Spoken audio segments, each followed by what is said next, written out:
সালামু আলাইকুম। আমি Mohammad Rakibul Islam, department of civil engineering, RUET.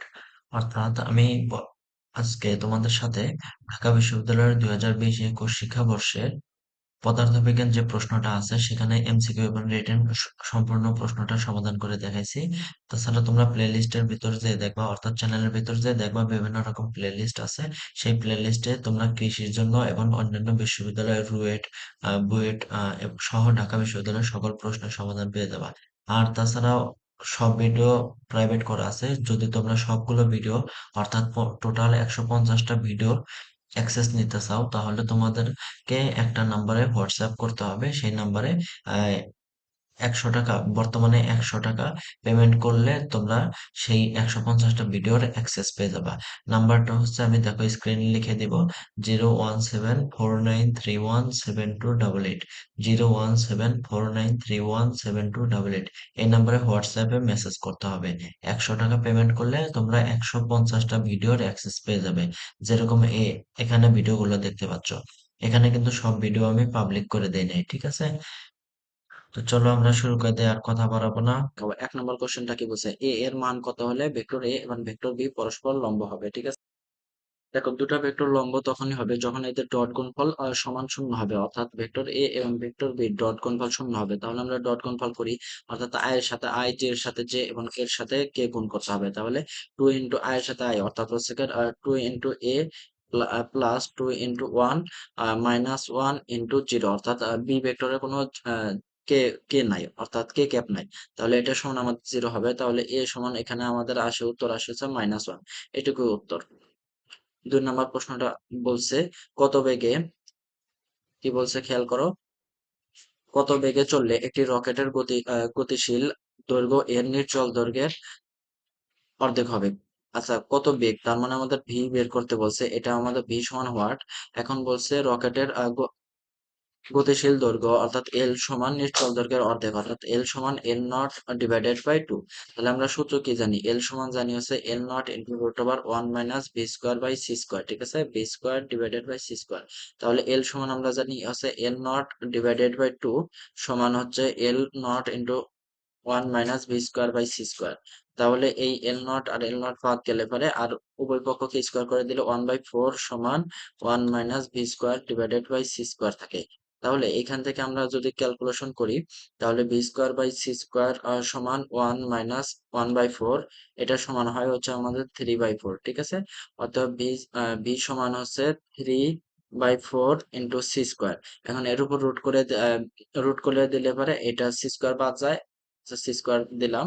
এখন √3 / 2 × সি, এটা আমাদের সঠিক উত্তর হবে। দেখো, এটা আছে খ নাম্বার অপশনে। 3 নম্বর প্রশ্নটা খেয়াল করো। 3 নম্বর প্রশ্নটা বলা হয়েছে একটি এম ভরের বস্তু, ঘর্ষণহীন একটি তলে ভি বেগে চলার সময় একটি স্প্রিং এর সাথে ধাক্কা লেগে স্প্রিংটিকে সংকুচিত করে। মনে করো এই একটা বস্তু এম চলতেছে, চলতে চলতে এখানে একটা স্প্রিং পাইছে, স্প্রিং কে ধাক্কা লেগে স্প্রিং কে সংকুচিত করছে, বুঝতে পারছো? সংকুচিত করছে, কতটুকু সংকুচিত করছে? এক্স পরিমাণ সংকুচিত করছে। এখন এই স্প্রিং বলটার বা বস্তুটার বেগ কত ছিল? বস্তুটার বেগ ছিল হচ্ছে ভি, ঠিক আছে। এখন কতটুকু সংকুচিত হবে, অর্থাৎ এক্স এর মান আমাদের জানতে চাইছে। আমরা দেখো, আমার যেহেতু বস্তুটা চলতেছিল, এমভরের বস্তুটা চলতেছিল, তাহলে এটা একটা গতিশক্তি আছে। তাহলে গতিশক্তি সমান আমরা কি লিখতে পারি? হাফ এম ভি স্কোয়ার, ঠিক আছে। আর এই বস্তুটা যেহেতু আমাদের সংকুচিত হয়ে গেছে, তার মানে এটা একটা সঞ্চিত শক্তি, শক্তি সঞ্চয় করছে, তাই না? এখন কতটুকু শক্তি সঞ্চয় করবে? এখান থেকে এ যতটুকু শক্তি নিয়ে একে ধাক্কা দিবে, অর্থাৎ গতিশক্তি নিয়ে ধাক্কা দিবে, স্প্রিংটা ততটুকু শক্তি সঞ্চিত করবে। তাহলে আমরা লিখতে পারি সঞ্চিত শক্তি হাফ কে এক্স স্কোয়ার সমান হচ্ছে হাফ এম বি স্কোয়ার, অর্থাৎ যতটুকু শক্তি দিয়ে ধাক্কা দিবে ততটুকু শক্তি সঞ্চয় করবে স্প্রিংটি। তাহলে এই দুটো সমান হবে। তাহলে হাফ হাফ বাদ গেল, আমাদের বের করতে বলছে এক্স। তাহলে এক্স স্কোয়ার সমান হচ্ছে M B square divided by K, ঠিক আছে। এখন অতএব এক্স এর মান বের করতে গেলে এটার উপর রুট করে দিলে পারে √, M by K into V, ঠিক আছে। এটা হবে সঠিক উত্তর। 5 নম্বর প্রশ্নটা খেয়াল করো। 5 নম্বর প্রশ্নটা বলছে হচ্ছে এখানে অভিকর্ষীয় ত্বরণ জি বনাম পৃথিবীর পৃষ্ঠ হতে গভীরতা এইচ এর লেখচিত্র। দেখো একদম সরাসরি বলে দেই, এটা হচ্ছে আমাদের মনে করো একটা গ্রাফ চিত্রের মাধ্যমে এটা শিখে নাও। অভিকর্ষ ত্বরণ মূলত গ্রাফটা হচ্ছে এরকম, এরকম হচ্ছে গ্রাফটা হয়। এটা হচ্ছে কার অভ্যন্তরে পৃথিবীর গভীরে, জাস্ট আমি লিখে দেই পৃথিবীর গভীর। আর এটা হচ্ছে পৃথিবীর বাইরে, অর্থাৎ হচ্ছে আমাদের পৃথিবী মনে করো একটা গোলাকার বস্তু না, এই গোলাকার বস্তু, পৃথিবী একটা গোলাকার বস্তু। এইখান থেকে ভিতরের দিকে গেলে পরে জির মান হচ্ছে আমাদের সরলরেখা গঠন করে। আর যদি এইখান থেকে কোনো বস্তু উপরের দিকে যায় তাহলে এটা হচ্ছে বক্রপথ গঠন করে, ঠিক আছে। তাহলে আমাদের সঠিক উত্তর কি হবে? জি না, গ নাম্বারটা উত্তর হবে, ঠিক আছে। কারণ এখানে পৃথিবীর অভ্যন্তরের কথাটা বলছে, দেখো গভীরতা, গভীরতা এইচ, তার মানে গ নাম্বার উত্তরটা হবে। আচ্ছা, 6 নম্বর প্রশ্নটা, 6 নম্বর প্রশ্নটা আমাদের বলছে হচ্ছে, দেখো 6 নম্বর প্রশ্নটা কি বলছে। 6 নম্বর প্রশ্নটা বলছে ইয়ং এর পিচের পরীক্ষায় পরীক্ষণে চিরদ্বয়ের মধ্যবর্তী দূরত্ব ডি, ডি হলে চিরদ্বয়ের মধ্যবর্তী দূরত্ব আমাদের ডি বলছে। এখন বলছে যে চিরদ্বয় হতে পর্দার দূরত্ব আবার বলছে হচ্ছে ক্যাপিটাল ডি। এখন পর্দার ওপর একটি প্রতি একক প্রস্থে ডোরার সংখ্যা কত? আচ্ছা খেয়াল করো, আমাদের হচ্ছে ডোরা ব্যবধান কত? ডেল এক্স সমান কি জানি আমরা? Lambda D divided by small D, ঠিক আছে। এটাই তো জানি। তার মানে কি একটা ডোরার পুরুত্ব আছে আমাদের ডেল এক্স। তাহলে একটা ডোরার অর্থাৎ ডেল এক্স যদি, ডেল এক্স মিটার যদি বা ডেল এক্স একক যদি একটা ডোরার পুরুত্ব হয়, তাহলে আমাদের একটা ডোরার পুরুত্ব 1 মিটারে কতগুলা বা একক দৈর্ঘ্যে কতগুলা থাকবে? তাহলে 1/Δx হবে, 1/Δx হবে, কারণ কমতেছে। আর 1/Δx মানে কি? D divided by lambda D, ঠিক আছে। এটা সঠিক উত্তর হবে, দেখো খ নাম্বারে আছে।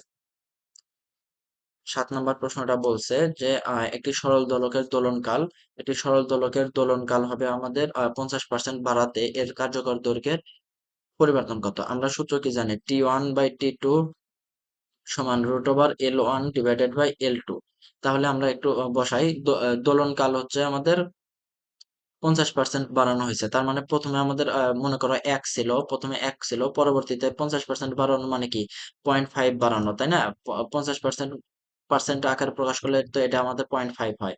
তাহলে আমাদের T1 হচ্ছে যদি আমাদের 1 সেকেন্ড হয়, T2 আমাদের কত হবে? 1 প্লাস 0.5 মানে হচ্ছে 1.5 হবে, 1.5 সেকেন্ড হবে। তাহলে হচ্ছে আমাদের 0.5 divided by 1.5, sorry 0.5 divided by, না তো T1 তো হচ্ছে আমাদের 1। তাহলে 1/1/1.5 সমান root over L1 divided by L2। এখন আমাদের কার্যকর দৈর্ঘ্যে পরিবর্তন অর্থাৎ ডেল এল চাইছে, অর্থাৎ L2 মাইনাস L1 চাইছে, ঠিক আছে। এটা আমাদের বের করতে হবে। এখন আমরা উভয় পক্ষকে স্কোয়ার করে দিলে পারে 1/2.2, 1.5 মানে হচ্ছে মনে করো তোমার দশমিক নাই 15, 15কে স্কোয়ার করলে কি হয়? 225। তাহলে এখানে দশমিক আসিল, তাহলে এই যে একবার পর দশমিক দিয়ে দিলাম। তাহলে এটা কত হবে? স্কোয়ার করলে 2.25 হবে, সমান L1 ডিভাইডেড বাই L2, ঠিক আছে। L1 ডিভাইডেড বাই L2, তাহলে আমাদের L2 সমান কত হলো? L2 সমান হচ্ছে 2.25 L1, ঠিক আছে। এখন আমাদের ডিফারেন্স আমি একবার ডিরেক্ট এখানে বিয়োগ করে দিলাম, অর্থাৎ ডিফারেন্স L2 টা হচ্ছে আমাদের এটা থেকে আমরা L1 বিয়োগ করে দিলাম। তাহলে কত হয়? 1.15, 1.25 L1, 1.25 L1। তাহলে এটাকে আমরা যদি পার্সেন্টে প্রকাশ করি তাহলে কি 100 দ্বারা গুণ করলে পারে আমাদের কত হয়? 125, ঠিক আছে, 125। তাহলে 125% উত্তর হবে।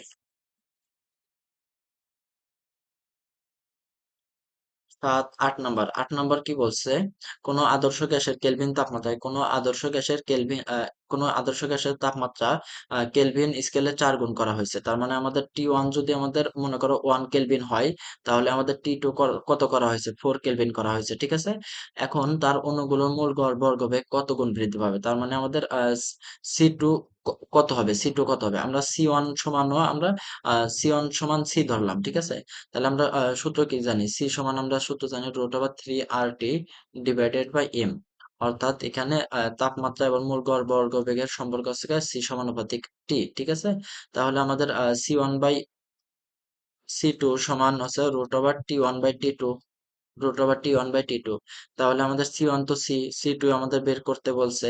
রুট ওভার T1 কত আমাদের 1 কেলভিন, আর T2 হচ্ছে আমাদের 4 কেলভিন, এটা সমান লেখা যায় 1/2। তাহলে আমাদের C2 সমান আসে কি? 2C। এটাই হচ্ছে কার আমাদের উত্তর। সূত্রগুলা পারলেই হয়ে যাবে। এরপর ৯ নম্বর প্রশ্নটাই বলছে একটি সমান্তরাল পাত ধারককে চার্জিত করার পর ব্যাটারি খুলে ফেলা হলো। এই অবস্থায় ধারকটিতে সঞ্চিত শক্তির পরিমাণ ইউ নট। পাত দুটির দূরত্ব যদি দ্বিগুণ করা হয়, অর্থাৎ সঞ্চিত শক্তির পরিমাণ হচ্ছে আমাদের ইউ নট, অর্থাৎ শক্তি হচ্ছে আমাদের ইউ নট বলা হয়েছে।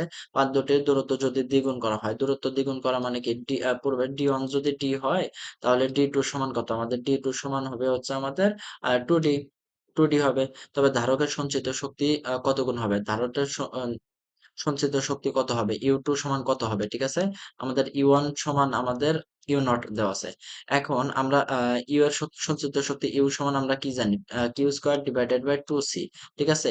আবার এইখান থেকে আমাদের যেহেতু দূরত্বের কথা বলা হয়েছে, তাহলে আমরা সি এর একটা সূত্র জানি না? Epsilon naught A divided by D. যেহেতু দূরত্বের সম্পর্কের কথা বলা হয়েছে, এটা বসাতে পারি, এটা বসাতে পারি। তাহলে আমাদের 2c এর পরিবর্তে আমরা 2 ইনটু এপসিলন নট এ ইন্টু ডি এটা লেখা যায়। তাহলে আমাদের ইউ সমানুপাতিক ডি আসতেছে কিন্তু, তাই না? এটাই আমাদের সমানুপাতিক অংশে এটা আসতেছে। এখন তার মানে আমরা বলতে পারি U1 বাই U2 সমান D1 ডিভাইডেড বাই D2। ঠিক আছে? তাহলে U1 যদি আমাদের ইউ নট হয়, U2 আমরা বের করব সমান D1 কত ছিল? ডি, আর D2 কত হবে? আমাদের 2D। তাহলে ডি আর ডি কাটা গেল, তাহলে ইউ টু সমান আমাদের 2 ইউ নট। সবগুলো প্রশ্ন কিন্তু একই রকম আছে। তা আমরা একটু আরেকবার বলি যে একটি সমান্তরাল পাত ধারকে চার্জিত করার পর ব্যাটারি খুলে ফেলা হলো। এই অবস্থায় ধারকটিতে সঞ্চিত শক্তির পরিমাণ ইউ নট। পাত দুটির দূরত্ব যদি দ্বিগুণ করা হয়, তবে ধারকের সঞ্চিত শক্তি কত গুণ হবে? অর্থাৎ আমরা প্রথমে আমাদের ইউ নট সঞ্চিত শক্তি ইউ নট দেওয়া আছে, অর্থাৎ ইউ1 সমান আমাদের ইউ নট দেওয়া আছে। আর আদি দৈর্ঘ্য আদি দূরত্ব ছিল D1 সমান আমাদের ডি, পরবর্তীতে এটা দ্বিগুণ করা হয়েছে, তাহলে D2 সমান আমাদের 2D হবে, 2D হবে। তাহলে আমাদের বলছে তবে ধারকের সঞ্চিত শক্তি কত হবে? ধারকের সঞ্চিত শক্তি U2 সমান হোয়াট? এটা বের করব। এখন আমরা একটা সূত্র জানি, সি সমান epsilon naught A divided by D. যেহেতু আমাদের দূরত্বের কথা বলা হয়েছে, দূরত্বের সূত্র আনতে হবে। এখন সঞ্চিত শক্তি আমরা ইউ সমান জানি হচ্ছে Q square divided by 2c, আর সি সমান তো আমরা লিখলাম epsilon naught A by D.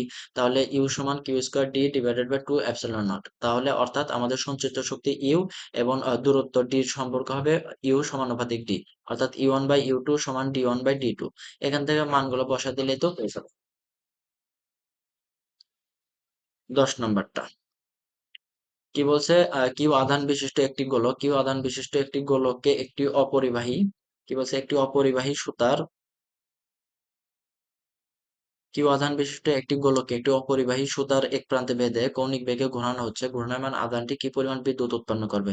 দেখো, এই মনে করো একটা হচ্ছে ঘূর্ণায়মান একটা রাস্তা, এটা এখানে একটা লোক মানে দড়িতে বেঁধে কিউ আধানকে ঘোরাচ্ছে। এটা হচ্ছে আমাদের কিউ আধান। ঠিক আছে? এটা এইভাবে ঘোরাচ্ছে। এখন ঘোরালে এইখানে এই কিউ আধানটা কতটুকু বিদ্যুৎ উৎপন্ন করবে? আচ্ছা, আমরা আগে লিখি কিউ সমান আমরা কি জানি? আইটি। এটা তো আমরা জানি। বিদ্যুৎ উৎপাদন করবে মানে কি? আয়ের মান চাইছে, কিন্তু আমাদের আয়ের মান বের করতে হবে। ঠিক আছে? আয়ের মান বের করতে হবে। তাহলে কিউ সমান আইটি। ঠিক আছে, লিখলাম। তাহলে আই সমান আমরা কি লিখতে পারি? Q divided by T, Q divided by T. এখন এখানে যেহেতু এখানে কি বলছে? ঘূর্ণায়মান আধানটি কি পরিমাণ বিদ্যুৎ উৎপন্ন করবে? তাহলে এটা যদি একবার ঘোরানো হয়, তাহলে কি 2 পাই, একবার ঘোরাতে আমাদের কতটুকু পর্যায়কাল কতটুকু হবে? তাহলে টি সমান কি 2 পাই বাই ওমেগা। পর্যায়কাল টি সমান 2 পাই বাই ওমেগা, অর্থাৎ কৌণিক বেগে ঘোরাচ্ছে, তাহলে কৌণিক বেগ ব্যবহার করবো, তাহলে টি সমান 2 পাই বাই ওমেগা। তাহলে আমরা আই সমান লিখতে পারি Q divided by 2 pi into omega, অর্থাৎ Q omega divided by 2 pi. অর্থাৎ এখানে জাস্ট আমরা মান বসা দিছি। অর্থাৎ আমরা আরেকবার বলতেছি, কোনো একটা কিউ আধানের বস্তুকে আমরা এভাবে বৃত্তাকার পথে ঘোরাচ্ছি। ঠিক আছে? এভাবে বৃত্তাকার পথে ঘোরাতে ঘোরাতে এটা মনে করো যে কতটুকু বিদ্যুৎ উৎপন্ন করবে, অর্থাৎ একবার ঘোরালে কতটুকু বিদ্যুৎ উৎপন্ন করবে। তাহলে আমাদের যেহেতু আমরা আধান কিউ সমান জানি আইটি, তাহলে আই সমান কিউ বাই টি লিখতে পারি। এই টিটা হচ্ছে আমাদের সময়, আর কিউ তো হচ্ছে আমাদের চার্জ দেওয়া আছে।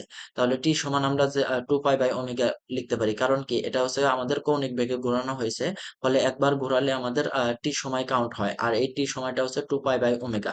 তাহলে এটা লিখতে এখানে মানটা বসে দিলে কিউ ওমেগা ডিভাইডেড বাই 2 পাই লেখা যায়। স্থিতিস্থাপক গুণাঙ্কের মান কত? স্থিতিস্থাপক সরি, মাত্রা কত? স্থিতিস্থাপক গুণাঙ্কের মাত্রা কত বলো? স্থিতিস্থাপক মানে কি? ওয়াই সমান এফ এল ডিভাইডেড বাই এ এল। সূত্রটা লেখো। এই এল বাই এল এটা মূলত হচ্ছে আমাদের কি, এটা মূলত হচ্ছে আমাদের দৈর্ঘ্য বাই দৈর্ঘ্য। তাহলে এদের এদের মাত্রা কাটা যাবে, তাহলে আমাদের মেইনলি থাকবে হচ্ছে মাত্রা বের করতে গেলে এফ বাই এ থাকবে, তাই না? এফ বাই এ থাকবে। এখন এফ এর এফ সমান কি লেখা যায়? এম এ ডিভাইডেড বাই এ তো হচ্ছে আমাদের ক্ষেত্রফল, ক্ষেত্রফল, তাই না? এ কিন্তু এখানে ক্ষেত্রফল এরিয়া। তাহলে এখানে এ রাখলাম। এখন এম ভর, এম এর জন্য হচ্ছে ক্যাপিটাল এম, এ হচ্ছে এল টি ইনভার্স টু, আর ক্ষেত্রফল যেহেতু তার মানে কি মিটার স্কোয়ার, তার মিটার স্কোয়ার বলতে কি বোঝা, কি কিভাবে মাত্রা কি এল স্কোয়ার। তাহলে এল স্কোয়ার হলে পরে এটা উপরে উঠে আসবে, তাহলে আমাদের M L inverse T inverse two, এটা হবে, এটা হবে আমাদের মাত্রা। স্থিতিস্থাপক গুণাঙ্কের মাত্রা হবে এটা। 12 নম্বর প্রশ্নটা,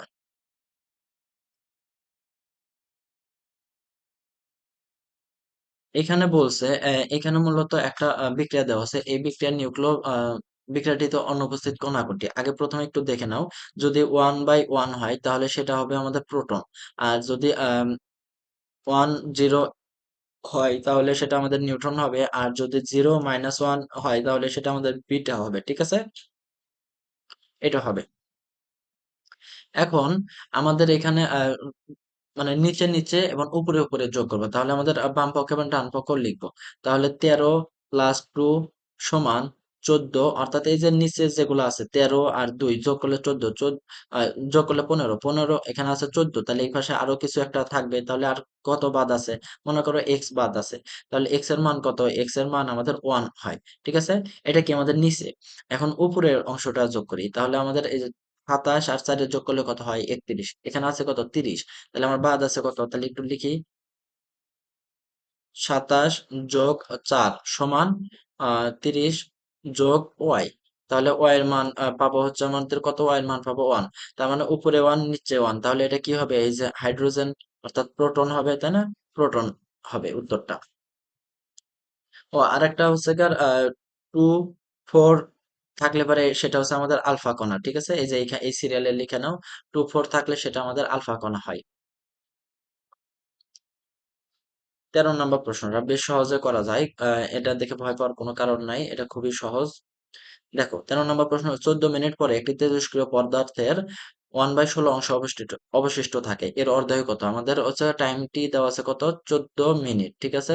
14 মিনিট দেওয়া আছে, আর অর্ধায়ু বের করতে বলছে, ঠিক আছে? অর্ধায়ু বের করতে বলছে। এখন এখানে আমার দেওয়া আছে কি বলছে হচ্ছে 1/16 অংশ অবশিষ্ট থাকে, তার মানে কি টোটাল অংশ হচ্ছে আমাদের এন নট 16, আর হচ্ছে অবশিষ্ট আছে হচ্ছে এন সমান 1, ঠিক আছে? এখন আমরা একটা সূত্র দেখে নাও, 2 to the power t divided by t half সমান N naught divided by N. দেখো এখানে আমি লেখার সুবিধার্থে এই টি হাফ সমান এক্স ধরে নিলাম আর কি। তাহলে আমরা সূত্রটা একটু আরেকবার লিখি, 2 to the power t divided by X সমান N naught divided by N. তাহলে আমরা লিখতে পারি 2 to the power টির মান তো দেওয়া আছে 14 ডিভাইডেড বাই এক্স সমান এন নট হচ্ছে 16 ডিভাইডেড বাই 1। 16কে আমরা কত ভাবে লিখতে কিভাবে লিখতে পারি? 2 to the power 4 আকারে লিখতে পারি। তাহলে 14/x সমান আমরা লেখা যায় 4, তা অতএব এক্স সমান 14/4 সমান হচ্ছে 7/2, ঠিক আছে? 7/2। 14 নম্বর প্রশ্নটা খুবই সহজে করা যায়, সলভ করা যায়, এটা ডিটেলস এখানে দেখানো সম্ভব না এখন। কোনো কোনো দিক পরিবর্তী তড়িৎচালক বলের বর্গবেগের বর্গমূল মান 10 ভোল্ট।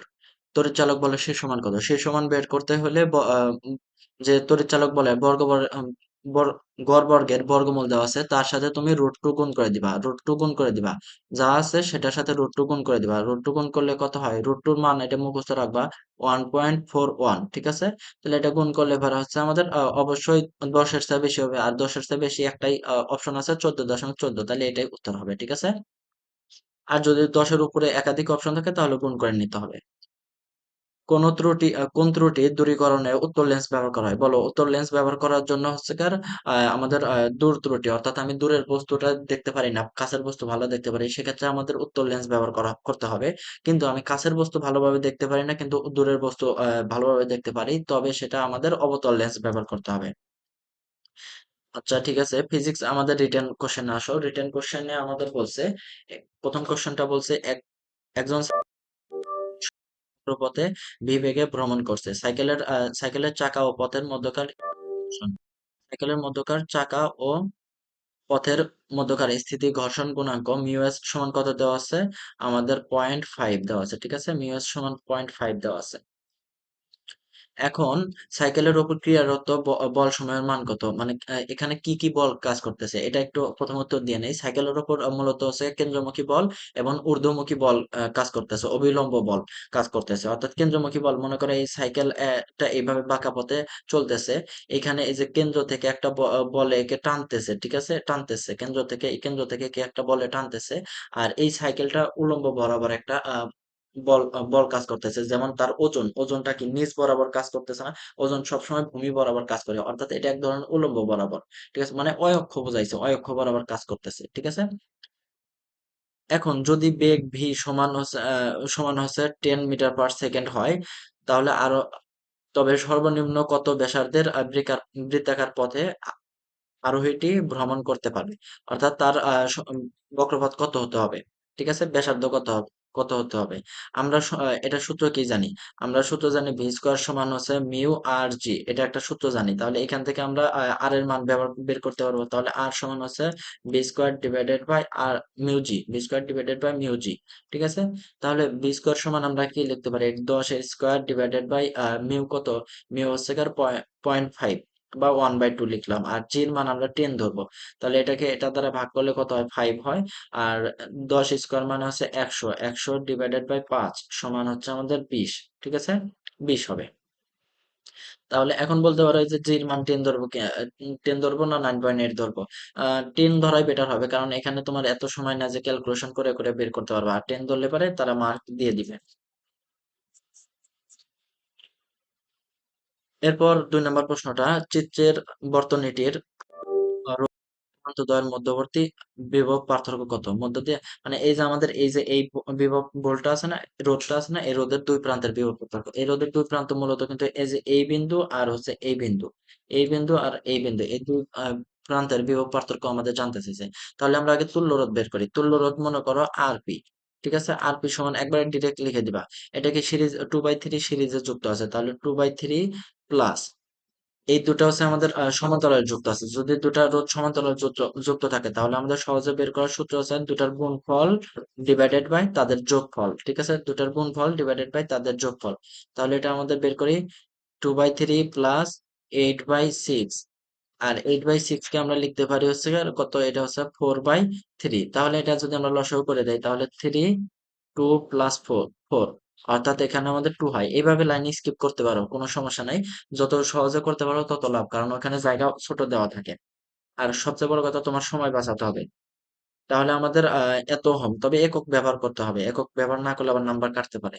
তাহলে আমাদের তুল্য রোধ 2 ওহম বের করলাম। এখন যদি তুল্য রোধ 2 ওহম হয় এবং তড়িৎ চালক শক্তি 2 ভোল্ট দেওয়া থাকে, তাহলে আমাদের তড়িৎ প্রবাহ বের করতে পারবো। বর্তনীর তড়িৎ প্রবাহ I হচ্ছে আমাদের V divided by R, V divided by R. তাহলে ভি সমান হচ্ছে 2 volt, 2 volt divided by R হচ্ছে আমাদের 2 সমান হচ্ছে আমাদের 1 অ্যাম্পিয়ার। ঠিক আছে, এটা আমাদের বর্তনীর তড়িৎ প্রবাহ। এখন এই বিন্দুতে যদি আমরা এই দুই বিন্দুর যদি আমরা বিভব পার্থক্য বের করতে চাই, তার মানে ভি অফ ই কিউ দ্বারা প্রকাশ করলাম, তাহলে এটা আমাদের কি করতে হবে? আই আর ডিভাইডেড বাই, এখানে তো বি সমান কি জানি? বি সমান হচ্ছে আমরা কি জানি? আই আর। তাহলে আই ইন্টু আর, আর কি? এই যে এই দুই প্রান্তের বিভব বের করবো, তাহলে এই দুই রোধের আমাদের তুল্য রোধ বের করতে হবে। তাহলে আর ই কিউ সমান হচ্ছে আই হচ্ছে 1, এই দুটা রোধের তুল্য রোধ হচ্ছে 4 গুণন 2 ডিভাইডেড বাই এই দুটা রোধের যোগফল সমান কত হয়? এখানে হচ্ছে আমাদের 8/6, 8/6, অর্থাৎ 4/3 হবে। ঠিক আছে, এটাই উত্তর। আমি আরেকবার বলতেছি, যদি বলছেন নিচের বর্তনীটির নিচের বর্তনীটির 4 ওহম রোধের প্রান্তদ্বয়ের মধ্যে বিভব পার্থক্য, অর্থাৎ এই যে এই রোধের বিভব পার্থক্য, অর্থাৎ এই যে এই বিন্দু আর এই বিন্দুর মধ্যে বিভব পার্থক্য জানতে চাইছে। এখন আমরা যেহেতু দুটা বর্তনীটা তড়িৎ প্রবাহের তুল্য রোধ বের করো। তুল্য রোধ হচ্ছে 2/3, এটা শ্রেণীতে আছে তাই যোগ করে নিলাম, প্লাস বাকি দুটা রোধ সমান্তরাল আছে, তাহলে এদের সমান্তরাল রোধের, দুটা সমান্তরাল রোধের তুল্য রোধ বের করার নিয়ম আছে দুটার গুণফল ডিভাইডেড বাই তাদের যোগফল। তাহলে 4 × 2 ডিভাইডেড বাই 4 + 2, এটা সমান আমরা পাইলাম 2 ওহম। এখন তড়িৎ প্রবাহ I সমান V বাই RP সমান 2/2 সমান 1 এম্পিয়ার আসলো। এখন আমাদের তড়িৎ বিভব পার্থক্য ভি সমান আই আর। তাহলে আর আই তো আমরা জানি 1 এম্পিয়ার, আর হচ্ছে কি আমাদের এই যে এই দুই প্রান্তের রোধের তুল্য রোধ। তাহলে 2 আর 4 এর সমান্তরালে আছে, এদের তুল্য রোধ হবে এদের দুই প্রান্তের গুণফল ডিভাইডেড, দুই রোধের গুণফল ডিভাইডেড বাই এদের যোগফল, অর্থাৎ 4/3 উত্তর আসলো। 3 নাম্বার প্রশ্নটাও বেশ সহজ, প্রত্যেকটা প্রশ্ন সহজ করছে দেখতেছি, এগুলো প্রশ্ন সহজই ছিল। একটি কার্নো ইঞ্জিন T1 সমান 900 কেলভিন দেওয়া আছে এবং T2 সমান হচ্ছে 300 কেলভিন তাপমাত্রার মধ্যে কার্যরত। ইঞ্জিনটির প্রতি ইঞ্জিনটির ইঞ্জিনটি প্রতি একক প্রতি চক্রে 0.25 সেকেন্ড সময়ে 1200 জুল।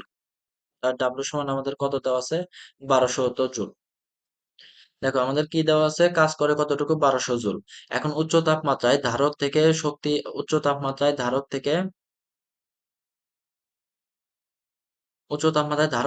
শক্তি সঞ্চিত করে, দাঁড়াও একটু, হ্যাঁ, শক্তি স্থানান্তরের ফলে এর কার্যকরী পদার্থের এন্ট্রপি কত, অর্থাৎ ডেল এস আমাদের জানতে চাইছে, ডেল এস সমান হোয়াট।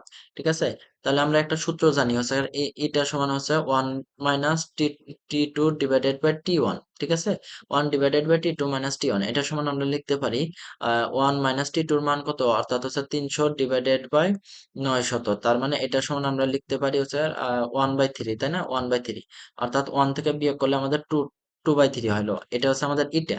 এখন এই ইটা সমান আমরা লেখা যায় হচ্ছে W/Q1। ঠিক আছে, W/Q1। এখন W/Q1 কেন দরকার? আমাদের ডিএস এর সূত্র হচ্ছে Q1/T1। ঠিক আছে, ডিএস এর সূত্র হচ্ছে Q1/T1, এটা হচ্ছে আমাদের সূত্র ডিএস এর সূত্র। এখন অর্থাৎ আমাদের তো T1 আছেই, এখন আমাদের দরকার শুধু হচ্ছে Q1, তাহলে আমরা এটা সমান লিখতে পারি হচ্ছে, হ্যাঁ, এটা সমান আমরা লিখতে পারি ইটা, অর্থাৎ ইটা সমান হচ্ছে আমাদের 2/3। ঠিক আছে, এখন এখান থেকে আমরা W1 এর মান তো দেওয়া আছে, W এর মান দেওয়া আছে, তাহলে Q1 সমান হচ্ছে 3/2 ইন্টু W হচ্ছে 1200, তাহলে ভাগ করলে পরে 600, 3 × 6 = 1800 জুল আসে। ঠিক আছে, 1800 জুল আছে Q1 এর মান।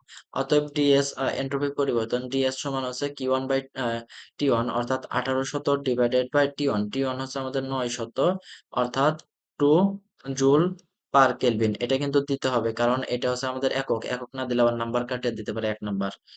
তাহলে এটা হচ্ছে সঠিক উত্তর হয়ে গেল। 4 নাম্বার প্রশ্নটা, 4 নাম্বার প্রশ্নটা বলছে যে একটি উত্তল লেন্সের ফোকাস দূরত্ব দেওয়া আছে কত, 10 সেন্টিমিটার। ফোকাস দূরত্ব মানে ইউ দেওয়া আছে হচ্ছে আমাদের 10 সেন্টিমিটার, 10 সেন্টিমিটার দেওয়া আছে। লেন্সের বাম পাশে 30 সেন্টিমিটার দূরে একটি বস্তু রাখা হলো। এখন হচ্ছে কি আমাদের হচ্ছে ফোকাস দূরত্ব দেওয়া আছে হচ্ছে আমাদের, সরি, ফোকাস দেওয়া আছে 10 সেন্টিমিটার, আর হচ্ছে বাম পাশে হচ্ছে কি 30 সেন্টিমিটার দূরে একটি বস্তু রাখা হলো, অর্থাৎ ইউ সমান হচ্ছে 30 সেন্টিমিটার। ঠিক আছে, আমাদের বলছে তাহলে বস্তুটির অবস্থান ভি সমান কত হবে? প্রতিবিম্বের অবস্থান। আমরা সূত্র কি জানি? 1/U প্লাস 1/V সমান 1/F। ঠিক আছে, এখন আমরা বের করব, এটা হচ্ছে আমাদের 1/U, আমরা কি বের করব? ভির মানটা বের করব। তাহলে 1/V সমান আছে 1/F, অর্থাৎ 1/10 মাইনাস 1/30, এটা সমান পাই হচ্ছে 30 মাইনাস 10 ডিভাইডেড বাই 300। ঠিক আছে, অর্থাৎ আমি এই দুটা আড়াআড়ি গুণ করে দিছি, তাহলে এটা আমাদের কত হয়? 20/300, 20/300 সমান হচ্ছে আমাদের, শূন্য শূন্য কাটলাম, তাহলে 1/15 থাকলো। ঠিক আছে, অর্থাৎ ভি সমান কত পাবো? ভি সমান আমাদের 15 সেন্টিমিটার পাবো। ঠিক আছে, অর্থাৎ প্রতিবিম্বের অবস্থান 15 সেন্টিমিটার, কিন্তু এটা কি আমাদের প্রকৃত অবস্থান, প্রকৃতি হবে হচ্ছে আমাদের কি বাস্তব, কারণ কি এটা প্লাস মান আসছে, প্লাস আসলে পরে বাস্তব, আর মাইনাস আসলে আসলে সেটা আমাদের অবাস্তব মান হবে, ঠিক আছে। প্রকৃতি হবে অবাস্তব। এখন বিবর্ধন চাইছে, বিবর্ধন এম সমান হচ্ছে আমাদের minus U divided by V. বিবর্ধন সরি বিবর্ধন এম সমান হচ্ছে minus V divided by U. তাহলে হচ্ছে মাইনাস ভি কত, ভি হচ্ছে আমাদের 15 ডিভাইডেড বাই ইউ কত, ইউ হচ্ছে আমাদের 30, অর্থাৎ -0.5 মাইনাস সমান -0.5। এটা হচ্ছে আমাদের বিবর্ধন। তো আজকে এটার ভিতর দিয়ে ঢাকা বিশ্ববিদ্যালয়ের 2020-21 শিক্ষাবর্ষের পদার্থবিজ্ঞান যে প্রশ্ন, সবশেষে আমি রিটেন প্রশ্ন সমাধান করে দেখাইছি। সেই প্রশ্নগুলো আশা করি তোমাদের আর কোনো প্রশ্নের সমস্যা নাই। তবুও যদি কোনো প্রশ্নের সমস্যা থাকে তবে সেটা আমাকে ইনবক্সে জানালে পারে, অথবা তোমরা যদি কমেন্ট বক্সে জানা দাও, আমি সরাসরি উত্তর দিয়ে দিই, ঠিক আছে। তোমাদের আবারও বলে রাখি, চ্যানেলের ভিতর যে অনেক ভিডিও পাবা, সেই ভিডিওগুলো দেখো। যদি সবগুলো ভিডিও দেখতে চাও, মানে আরো মোট 150টা বা তার চেয়ে বেশি ভিডিও দেখতে চাও, তাহলে তোমাদেরকে সাবস্ক্রিপশন কিনতে হবে। সেটা 100 বা 150, 100 টাকা আপাতত আছে, সেটা আমি পরবর্তীতে চাইলে বাড়াবো, ঠিক আছে। আর যদি আমার ভিডিও সংখ্যা আরো বাড়ানো হয় তাহলে সেটা আমরা বাড়াবো। যেহেতু আমি কষ্ট করে এই ভিডিওগুলো তৈরি করি, সেক্ষেত্রে আমার নিজেরও কিছু খরচ আছে এই ভিডিওগুলো তৈরি করার জন্য। অত কথা তো আসলে তোমরা বুঝতে পারবে না, তো বা এটা বলার মতো কিছু না। তোমরা যদি সবগুলো ভিডিও দেখতে চাও তাহলে অবশ্যই 01749317288 নম্বরে হোয়াটসঅ্যাপে মেসেজ করতে হবে। তারপর আমি সেখানে ডিরেকশন দেওয়ার পর তোমরা সেখানে টাকা পেমেন্ট করলে সাবস্ক্রিপশন নিয়ে নিয়ে নিতে পারবা, ঠিক আছে। তাহলে আজকে এই পর্যন্তই থাকুক। ভালোভাবে পড়াশোনা করো, ভালোভাবে প্র্যাকটিস করো।